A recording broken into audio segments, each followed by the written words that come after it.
आं पलिटिक्सआव रायजो खुंनायनि बेलायाव माने बिश्वजित दैमारि सारखौ आङो बिराद एक्सेप्ट खालामबाय ना बिथाङा रायजो सभायाव खननै पलिटिक्सनि गासिबो नलेजआ बिथांनाव दं माने गासिबो माने ल आयेन कानुन रायजो खुंनायनि अभिगथाया बिथांनाव सालाय बिजौआव मखस्थ' दंबावो आं बावबाय मोनसे समाव जोंनि बर'फोरनि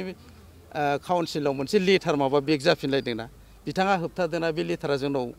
फैनो नाङा माबा मोनसेमोन आरोखि आं बिराद गोजोननाय मोन्दों बिथांनि दारै होबथानाय जादों आरो बिथाङा आसाम स्टेटखौसो बुजायहरनाय जादों माखासे अफिसारफ्रा मिथिबावामोन बिनि सोमोन्दै नाथाय बिथाङा बुजायनाय होदों आरो दा बिथाङा स्पिकार बिराद अभिगथा दं बिथांनि लाइफआ आदा आदि माने बे मा होनो पलिटिक्सजोंनो फैनाय निस्सय बिथांनाव माने अभिगथाया दं बिथाङा रावबो बुङैखाय दाखालि बुंबाय आयेना थिग जाग्रोनांगौ सिस्टेमाव फैग्रोनांगौ सिस्टेमाव लाबोखांबासो खामानिया मावनो हायोना जोंनाबोथ' गासिबो जिनिसा मोनसे लिरनानै दोननाय आयेन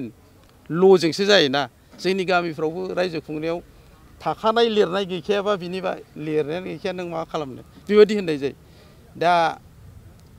एसे नुबावदों जेन'बा जोंनाव माने पन्सायती राज गैया बिसिडिसि लेभेलाव खुंनाय जायो भिलेज डेभेलपमेन्ट कमिटिनिफ्राय दा बेवहायबो बिथांमोनखौ एसे नुदां माने सिस्टेमाव लाबोनाय जाहाथे इलेक्सन खुङो बिसिडिसिफोरखौबो बिदियाथ' सानसे थाखागोन दा बेबायदि आखा फाखा मानसि फैयोब्ला साक्सेस जागोन नङाब्ला जोङो खालि सिबाव गादियाव जिरायनानै बे गादिनि पावारखौल' बाहायबा मा जानो सिस्टेमखौ रोङाबालाय दा बेनिखायनो आङो निस्सय आसा खालामदों बिथाङा फैयोब्ला जोङो डेभेलप जागोन आरो गासिबो खामानिया सिस्टेमजों जागोन बिना सिस्टेमैखौ रावबो माबाखौ हाया आरोखि गनायथि मोननाय जाया आरो बाहाय खिथानो जेबो पइन्ट थाया आरोखि लिरनाय थायोबा सिस्टेम थायोबा आयेन थायोबा माने लिरनाय दं नै आयेनाव दं जोंनाव ओरैबायदि बेखौ बुंनायजों जों मानिलायहोनो हायो आरो गनायथि लायनो हायो आरो बेबायदि